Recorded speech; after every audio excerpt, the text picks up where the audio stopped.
Hey guys, it's Cherie, your beloved broker. As promised, I am doing a series of videos for you guys to help make the loan approval process or the homeowner process a lot easier for you. And like I said, I'm gonna have some tips and tricks just to get you guys on your way and make this process as easy as I can make it for you, okay? So today, our first video is gonna be about getting approved, the loan approval process. Okay, so there are 4 essential elements to getting approved by a lender. First and foremost, you want to make sure you actually go to a mortgage broker, right? Don't go to your credit union. Well, I don't recommend going to your credit union because of the mortgage broker, you have a tendency of getting approved for a higher amount for your mortgage loan. Okay, that's the first thing. Now, what do mortgage lenders look for in your loan approval? They actually look for one, as we all know, they look for your credit, right? Your credit score. You want to make sure your credit score is at least a 620 or above. Now, in my experience, a 620 or above is going to get you the best options possible when you speak in terms of interest rate and down payment options. Now, as far as we do have lenders, we all know that there are lenders out there that will approve you with a 580 credit score to a 619. Not saying that those are not good options, they're just not the best options. With those options, you normally have a higher interest rate and a qualifying down payment that is going to be required with your credit score being in that range. So we want to make sure we have a 620 or above, right? A lot of times what I get next is, well, Cherie, how do I know what my credit score is? What do I need to do to get my credit reports? There's a million ways to get your credit reports and your credit scores. Now, I recommend annualcreditreport.com. You can get a free credit report from all 3 bureaus once a year. Now, you can also get your credit scores. That will cost you a little bit more, but you will have your credit scores and all 3 credit reports. My favorite option that I use every day, I check my credit on it every day, is smartcredit.com. That is my favorite resource. Great resource. They have a 7-day free trial. After that, there's a cost associated with it, but it's a great option. It's well worth it. You guys should try it. The third and final option is going to be Experian.com. I know everybody's heard of Experian. That is the most popular app to use, most popular software. It's going to give you credit monitoring. It's going to, let you set goals and help you reach those goals, as well as tell you where your credit score is and what's on your credit reports. Great option there. Guys, check that out, that website out as well.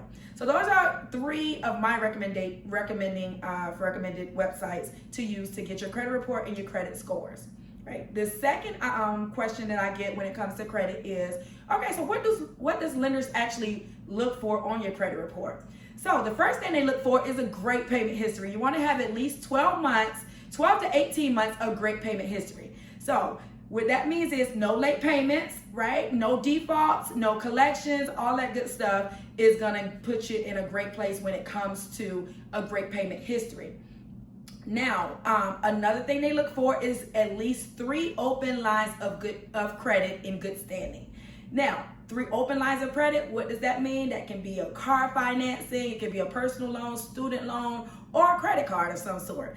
Just make sure you have 3 open lines of credit in good standing. So that's the majority of what's looked for when it comes to your credit report.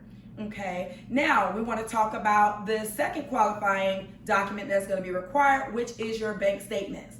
Now, you want to make sure you have a checking and savings account that with a bank statement for at least 30 days. Some lenders will ask for 60 days, so I would recommend definitely have 60 days if you can, just in case they do ask for that. Now, why they ask for your bank statements? That's just to verify that your savings, you're managing money well, and as well as you have the money that you say you have ready for your down payment. Okay, so that is the second qualifying document you need to make sure you have. The third is going to be income verification, right? You want to have at least 2 consecutive years of consistent work history. Okay, when we say consecutive years of consistent work history, you don't have to work with the same company, but you do need to be in the same field. So if you're a nurse, a doctor, truck driver, construction worker, just make sure you're in that same field for at least 2 years. You can switch companies, but you want to try and make sure if you are switching companies, you want to make sure you're increasing your income and not decreasing. Normally, a decrease in income raises a red flag to lenders, and they will often ask why and ask you to write a statement as to why you decrease incomes in changing jobs versus increase. increasing. And it's okay, it's not a bad thing, because sometimes things are out of our control in switching jobs. You just want to make sure you have a good, valid reason. Okay, so that covers your work history and your income. The fourth and final option or element is going to be taxes, right? We know we can't get away from Uncle Sam and those taxes. So you want to make sure you have your last 2 years of W-2 statements. So if you don't have them already on hand, reach out to your HR department, or that you can go to irs.gov and you can request your last 2 year W-2s. But you want to make sure you have them, not necessarily a tax return, but your W-2s will absolutely be required. Okay. Now, when we talk about tax returns, you want to make sure that you minimize your tax deductions. Most lenders request your transcript directly from the IRS to see how much your annual income is in order to approve your loan.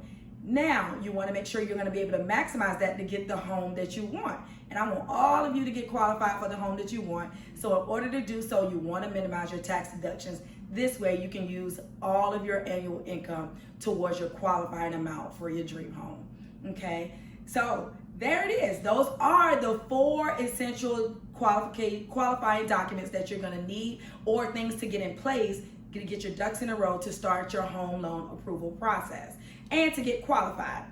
Now, I am doing a series of videos, like I told you, so we're going to get deeper into these topics. We're going to talk about more tips and tricks to get your approval fast, to get your closing fast, all that good stuff to come. So I want you guys to stay tuned. Make sure you subscribe to my YouTube channel at Beloved Broker. You can follow me on Instagram at Beloved Home Charlotte, and you can also follow me on Facebook at Cherie Tucker. I'll be happy to for you guys to follow me, to share great tips and tricks with you. You can also see what's going on in the business, but please stay tuned. There are more videos to come. I'm excited for where we're going with this, guys, and I'll see you soon.